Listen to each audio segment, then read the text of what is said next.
Assalamualaikum warahmatullahi wabarakatuh.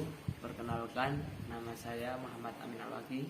Di sini saya akan mempresentasikan tentang perkembangan teknologi manusia purba.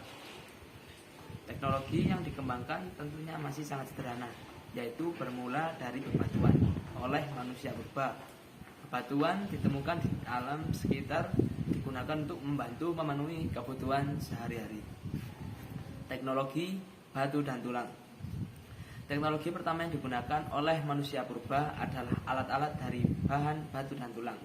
Teknologi sederhana ini berkembang pada zaman Paleolitikum yang berlangsung sejak 600.000 tahun lalu. Pada periode ini, alat-alat batu dan tulang yang digunakan masih sangat sederhana dan kasar.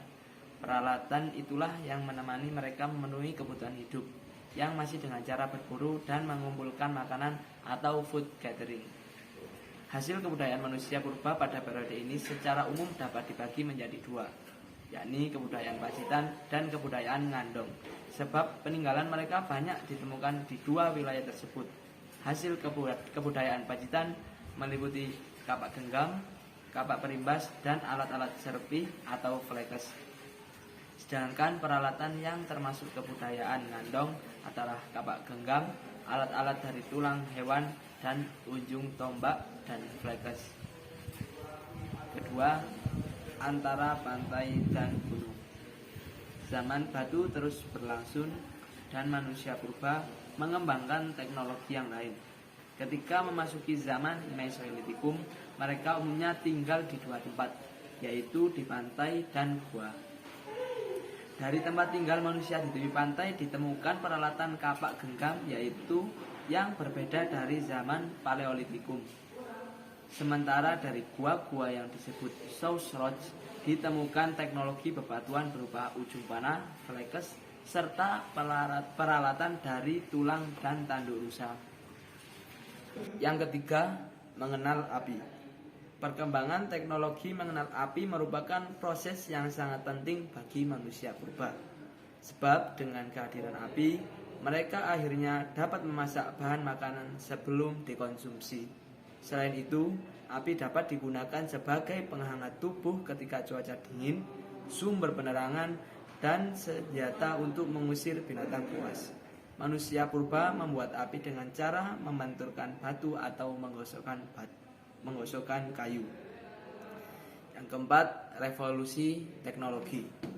Setelah mengenal api, manusia purba mengalami revolusi dari gaya hidup berburu dan meramu menjadi memproduksi makanan sendiri dengan bercocok tanam. Periode ini digambarkan sebagai revolusi untuk menunjukkan pentingnya dan tingkat perubahan yang memengaruhi masyarakat, di mana praktek pertanian baru diadopsi dan disempurnakan secara bertahap. Pada masa ini, manusia mulai meninggalkan hidup nomaden dan mengenal teknik pertanian sederhana. Selain itu, mereka telah mengenal tradisi pertukaran barang dan mampu membangun tempat tinggal permanen. Manusia purba yang hidup pada periode ini juga telah mengenal teknologi untuk menghaluskan batu.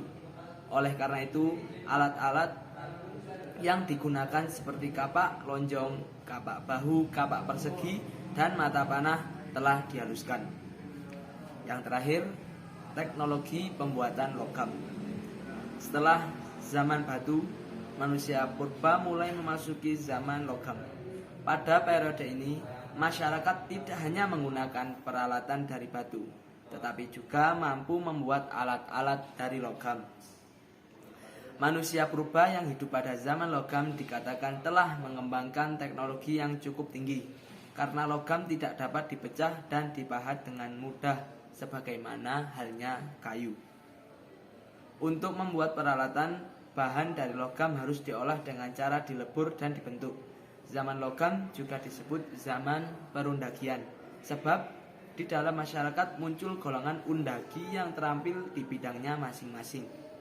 Beberapa contoh peralatan yang dihasilkan dari teknologi pembuatan logam adalah nekara, kapak corong, arca perunggu, dan bejana perunggu.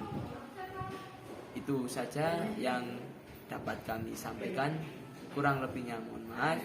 Wassalamualaikum warahmatullahi wabarakatuh.